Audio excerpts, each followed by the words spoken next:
জীবনের একটা বিশেষ পর্যায়ে রবীন্দ্রনাথ তার শৈলীর রচনার পরিবর্তনে ব্যাপৃত ছিলেন, রূপান্তর ঘটিয়েছেন। কিরকম? কখনো গল্প ভেঙে নাটক, কখনো কাব্যনাট্য বা গদ্যনাট্য ভেঙে নৃত্যনাট্য, কখনো সনেট ভেঙে গান তৈরি করছেন, কখনো কবিতার গীতায়ন, কখনো গানের কবিতায়ন। যেমন খনিকা কাব্যের অন্তর্গত 1900 সালে রচনা করা একটা কবিতা কৃষ্ণকলি, এর গীতিরূপ তিনি দিলেন 30 বছর পর। আজ সুধীর চক্রবর্তীর জন্মদিন, তাকে প্রণাম জানিয়ে এবং এই কৃষ্ণকবি গান যিনি অমর করে দিয়ে গেছেন সুচিত্রা মিত্র, তারও জন্মদিন, তাকে প্রণাম জানিয়ে এদের উদ্দেশ্যে নিবেদন করছি, শ্রদ্ধা জানাচ্ছি তারকনাথ সরকার। এটি আমাদের আজকের গানের শেষ নিবেদন। স্থায়ী অন্তরা সঞ্চারী আবহ, রবীন্দ্রসঙ্গীতের সুচিন্তিত আঙ্গিকের ব্যতিক্রমী গান এটি, ব্যালাডের মতো বর্ণনাত্মক।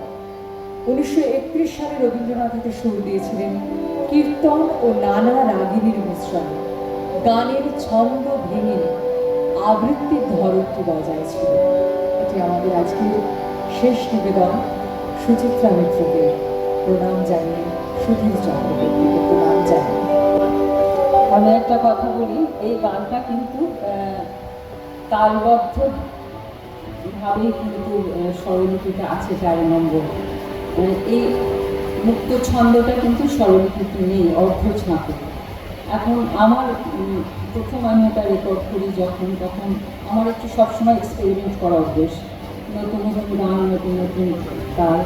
তো বনগাঁতে আমি গান গাইতে গেছি একটা মেলাতে, তো ওখানে আমি এই অর্ধ ছাপে কৃষ্ণকবি দিয়েছি। শেষ হবার পর বয়স্ক মানুষ, তিনি নিশ্চিত ভীষণ বিদগ্ধ একজন, তিনি আমাকে ছাতা নিয়ে মারতে এসেছিলেন, যে এখানে উনি বাঙালি ভাষায় বলছেন, এখানে ঠাট্টা করছো রবীন্দ্রসঙ্গীত নিয়ে তুমি, এইটা একটা কৃষ্ণকলি, এটা কৃষ্ণকলি। আর আমি খালি বলছি, আপনি দেখুন 13 নম্বর স্বরলিপিটা দেখুন। আরে কি স্বরলিপি 13 নম্বর? আমি শুনেছি এটা হেমন্ত মুখার্জি গিয়েছেন, সুচিত্রা মিত্র গিয়েছেন, তো আপনি ওখানে ইয়াকি হচ্ছে। আর আমার যারা মিউজিশিয়ানস ছিলেন তারা বলছে, ওই দিদি আমি খালি বলছি কি 13 নম্বর স্বরলিপিটা দেখুন। বলছে দিদি আর কথা বলবেন না, চলুন চলুন চলুন, পালান এখান থেকে। এক্সপিরিয়েন্সটা আছে। আজকে ভেবেছিলাম যে ছাতার বাড়ি খাই যাই খাই ওইটা গাইব, কিন্তু আমি যেহেতু আজকে ওনার জন্মদিন, আমাদের মানে সুচিত্রা মিত্র বলতে কী বলবো, ওনাকে তো ভীষণভাবে চিন্তাম, খুব পরিচিতি ছিল, ভাবলাম তাহলে এই অ্যাডমিট করে যাই।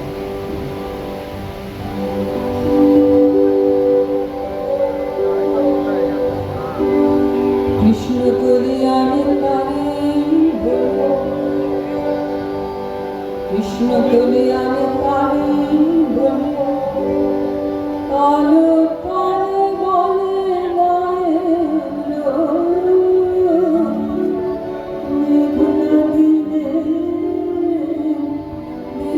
দেখেছিলেন মাঠে কালো কালো ঘড়ি চোখ, ঘোমটা মাথায় ছিল না তার লোটে,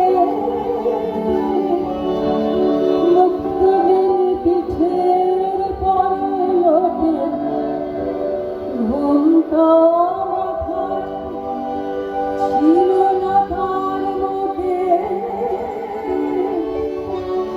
মুক্তদিন পিঠের পরে লোটে।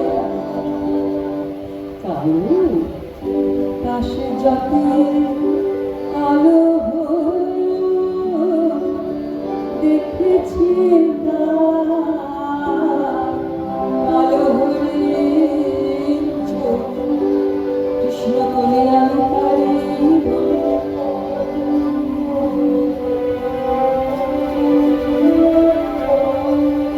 ঘনমেঘে আধার হলো দেখে রাত্রি ছিল শ্যামল দুটি গায়ে, শ্যামলে ব্যস্ত ব্যাকুল পদে কুটির হতে প্রস্তুত আকাশ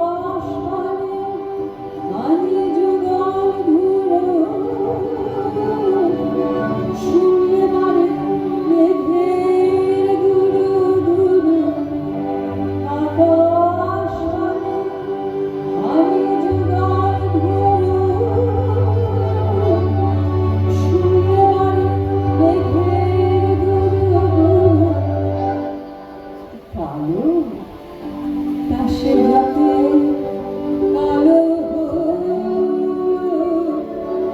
দেখেছি কালো ঘুড়ির চোখ কৃষ্ণগুলি আমি তারে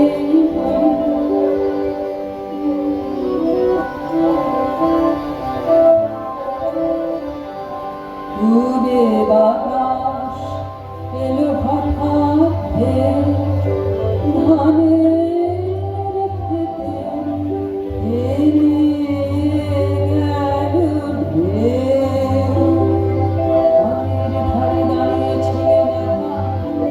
মাঠের মাঝে আর ছিল না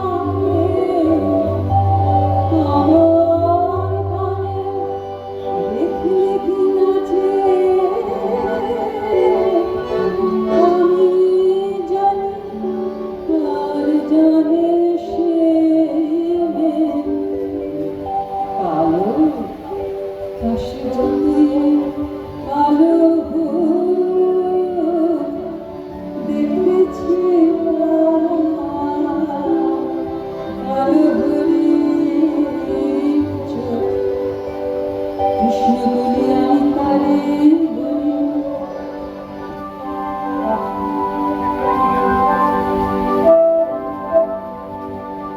এমনি করে কালো কাজল জ্যৈষ্ঠ মাসে আসে সার কোণে এমনি করে কালো কোমল ছায়া আষাঢ় মাস নামে তোমার এমনি করে শ্রাবণ রজনীতে হঠাৎ খুশি ঘনিয়ে আসে কালো